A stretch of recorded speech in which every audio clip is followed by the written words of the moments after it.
reconnu désormais au niveau européen.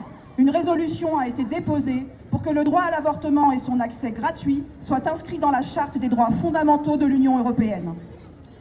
Il s'agit d'une victoire parlementaire, mais c'est surtout le fruit d'une longue histoire et la victoire des associations féministes et des collectifs qui, depuis des années, se battent pour le droit des femmes à disposer de leur corps.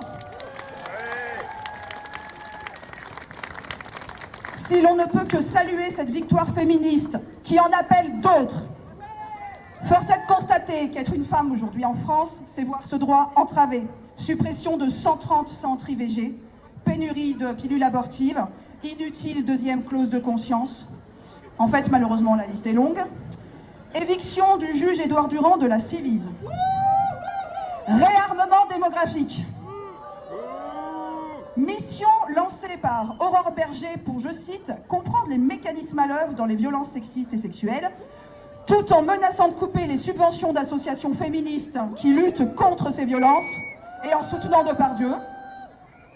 Loi Asile et Immigration.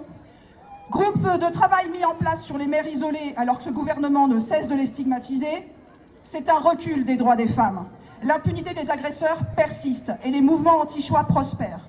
Alors que les associations féministes réclament 3 milliards d'euros pour lutter contre les violences sexistes et sexuelles, le ministre de l'économie vient d'annoncer son plan de coupe budgétaire, amputant 7 millions d'euros au budget dédié à l'égalité femmes-hommes.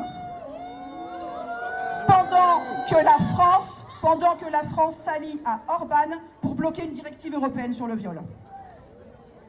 Ouh oui. Face à l'inaction du gouvernement et ses attaques, ce 8 mars et chaque jour de l'année, nous faisons de la lutte pour l'égalité entre les femmes et les hommes une de nos priorités. Bravo.